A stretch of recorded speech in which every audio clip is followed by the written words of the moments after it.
Ya, pemirsa, kita ada penelpon selanjutnya. Langsung saja saya sapa, ada Mbak Fani dari Malang. Selamat siang, Mbak Fani.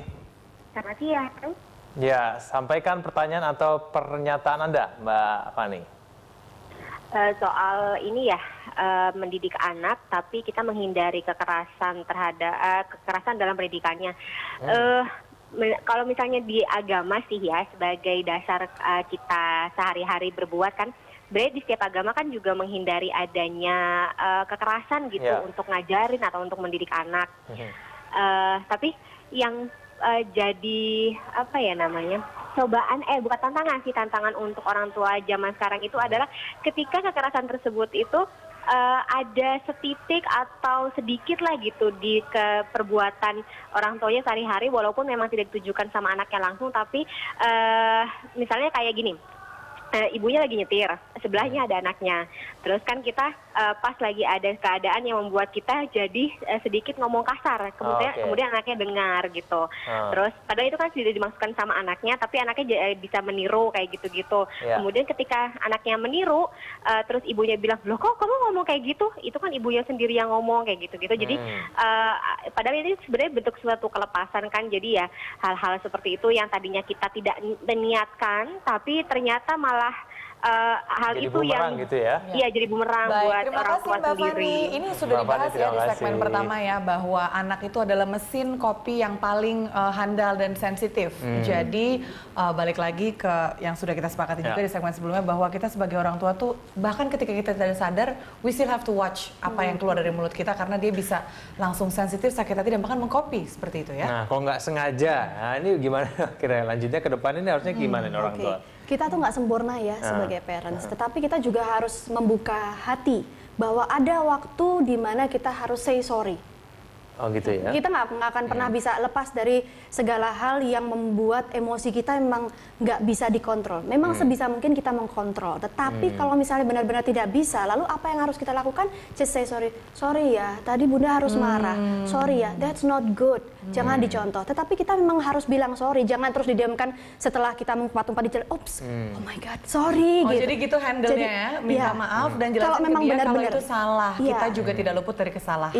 Iya. Saya pernah memang benar-benar pada saat hamil yang kedua, kemudian mungkin yang anak nomor 1 mulai meminta perhatian lebih dari biasanya, dan hormon-hormon yang di sini nggak bisa dikontrol gitu. Tapi satu hal yang saya lakukan pada saat setelah kelepasan marah atau emosi adalah saya mengatakan sorry, kemudian saya duduk bareng dan mengatakan bahwa I will not do this. Jadi dia melakukan apa yang dia lihat. Tapi kalau misalnya kita meminta maaf gitu, bukankah itu nanti efeknya anaknya jadi melihat, wah ibunya sering banyak kesalahan juga. Suatu saat ketika nanti ibunya melarang, dia akan bilang, enggak mama salah, yang benar ini. Jadi dia akan menimbulkan sistem untuk dia membantah orang tuanya. Ini kayaknya bakal jadi orang tua yang galak ya dari tadi pertanyaan, nggak mau terlihat lemah.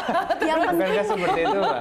Yang penting jangan double standar ya. Yang penting jangan double standar. Pada saat kita set rules dari awal seperti ini, misalnya keluar dari rumah harus menggunakan sandal atau sepatu.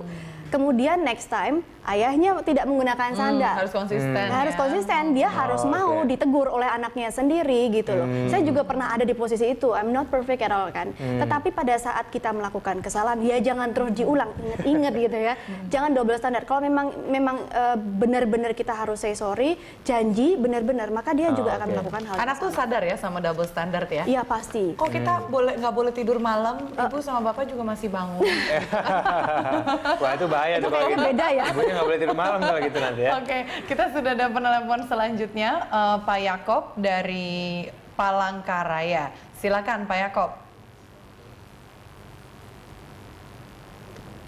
Ya, nampaknya sambungan terputus. Kita akan tetap mengingatkan dan mengajak Anda yang mau berkomentar untuk menelpon sambil siaran kami berlangsung. Saya ada pertanyaan nih buat Mbak Berta. Tadi kan Mbak Mesya udah sharing soal konsekuensi logis ya yang ditanamkan ke anak sedini mungkin.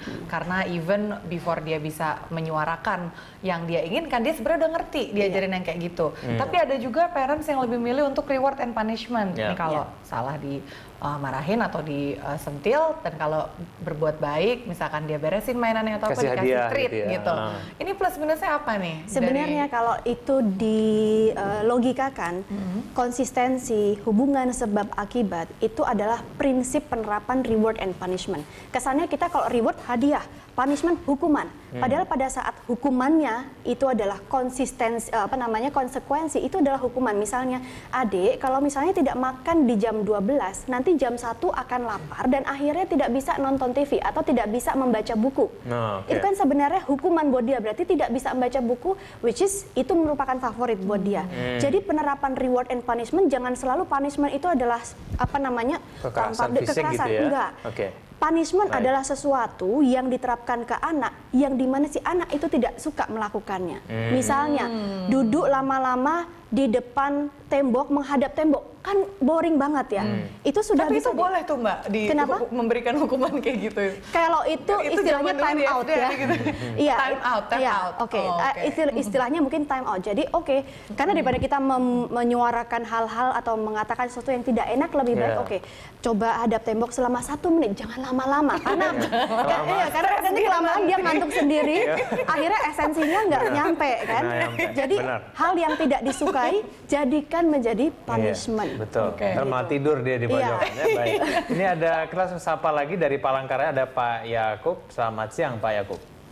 Selamat siang. Ya Pak Yakub, silakan dengan komentar atau pertanyaan Anda.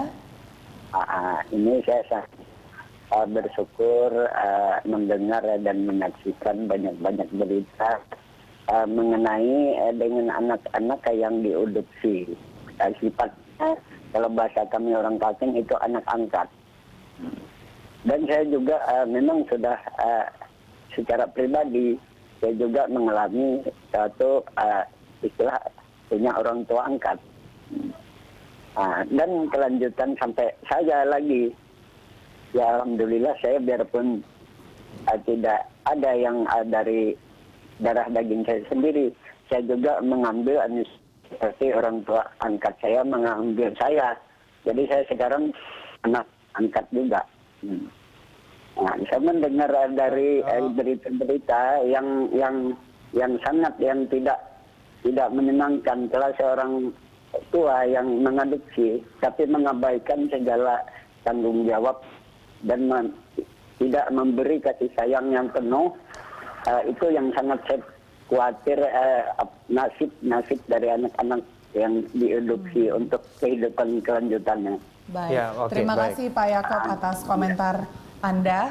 Nah, ini memang sesuatu isu yang juga menjadi pertanyaan besar dari tragedi Angeline kemarin ini. Sebetulnya seperti apa sih proses adopsi itu yang baik? Dan tentunya kalau orang tua asuh ini bisa melalui tes-tes yang sudah distandarisasi dan bisa ditentukan fit atau tidak gitu ya. Karena being a parent itu kan nggak sembarangan ya Mbak ya. Ini seperti apa nih? Tentunya kebutuhan khusus ya, anak yang tidak lahir dari kandungan kita. Mungkin berbeda tergantung usia berapa diadopsinya. Seperti itu ya? Saya agak kurang paham, tadi nggak terlalu dengar. Untuk mendisiplinkan. Cara mendisiplinkan. Menurut saya sebenarnya standar ya. Target orang tua kandung atau orang tua angkat itu hanya sama. Tetap memberikan love, safe, and attention, itu sama.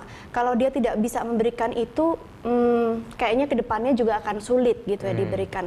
Kalau menurut saya aturan memang dari negara itu harus jelas dan itu tidak tidak bisa diberlakukan secara exception. Oh ini boleh, yang penting konsisten. Kalau nggak salah ya di luar negeri itu kalau misalnya mau adopsi memang benar-benar harus dinilai siapa yang mengadopsi, tanggung jawab apa, semuanya tertulis.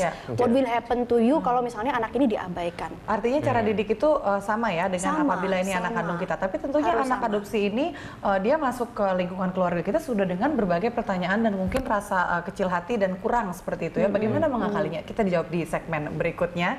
Mbak Berta, pemirsa, kami masih ada satu segmen lagi, tetap bersama Lunch Talk.